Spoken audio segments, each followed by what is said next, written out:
আজি আমি আলোচনা কৰিবলৈ লৈছো জাতিৰ জনক মহাত্মা গান্ধীৰ জীৱনী সম্পৰ্কে। প্ৰাথমিক জীৱন। মোহনদাস কৰমচাঁদ গান্ধী 1869 চনত পোৰবন্দৰত জন্মগ্ৰহণ কৰে। তেওঁৰ দেউতাকৰ নাম আছিল কৰমচাঁদ গান্ধী আৰু মাকৰ নাম আছিল পুতলিবা। কৰমচাঁদ গান্ধীৰ চতুৰ্থ স্ত্ৰী পুতলিবাৰ পুত্ৰ আছিল আমাৰ মহাত্মা গান্ধী। গান্ধীজী সৰুৰে পৰাই জীৱনৰ প্ৰতি অহিংসা, নিৰামিষ ভোজন, আত্মশুদ্ধিৰ বাবে উপবাস, বিভিন্ন ধৰ্মাৱলী আৰু সম্প্ৰদায়ৰ পাৰস্পৰিক সহিষ্ণুতা আদিৰ বিষয়ে শিকিবলৈ আৰম্ভ কৰে।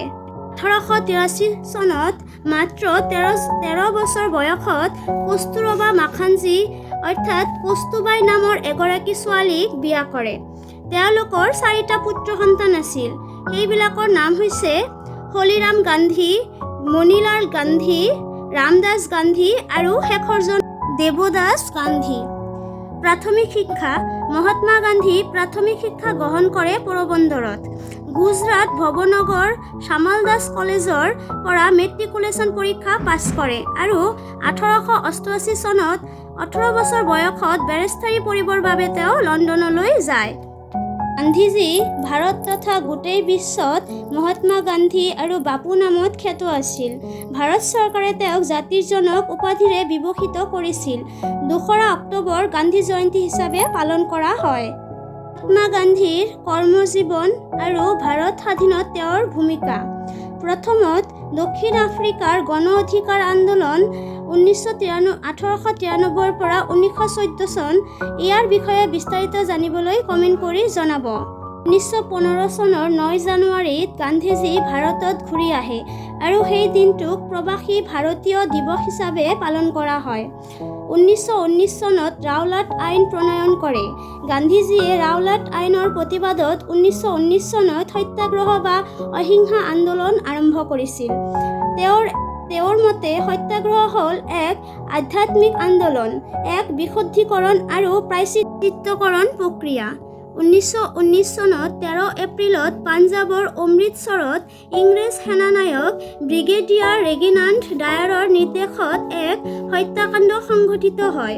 এই হত্যাকাণ্ডৰ প্ৰতিবাদত মহাত্মা গান্ধীয়ে জালিৱানা বাগত এখন সভা অনুষ্ঠিত কৰে। এই প্ৰতিবাদত ৰবীন্দ্ৰনাথ ঠাকুৰক ব্ৰিটিছ চৰকাৰে নাইট উপাধি দিছিল যদিও সেই উপাধি পৰিত্যাগ কৰিছিল। ইয়াৰ পিছত মহাত্মা গান্ধীয়ে 1920 চনত অসহযোগ আন্দোলন আৰম্ভ কৰিছিল আৰু 1922 চনত সেই আন্দোলনৰ অন্ত পৰিছিল। 1929 চনত লাহোৰত জৱাহৰলাল নেহৰুৰ সভাপতিত্বত কংগ্ৰেছ অধিৱেশনত পূৰ্ণ স্বৰাজৰ দাবী উত্থাপন কৰে। মহাত্মা গান্ধীয়ে 1930 চনৰ পৰা 1934 চনলৈকে আইন অমান্য আন্দোলনৰ লগত জড়িত আছিল।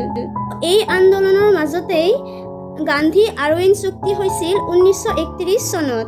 মহাত্মা গান্ধী আৰু জৱাহৰলাল নেহৰু দুয়োজনেই হিটলাৰ আৰু নাৎসি বাহিনীৰ বিৰোধিতা কৰি 1942 চনত ভাৰত ত্যাগ আন্দোলনত অংশগ্ৰহণ কৰিছিল।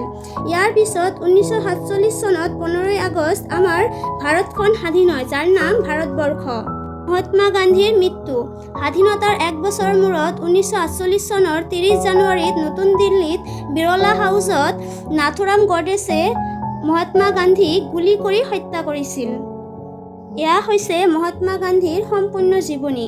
ভিডিঅ'টো চোৱাৰ বাবে আপোনালোকক অসংখ্য ধন্যবাদ।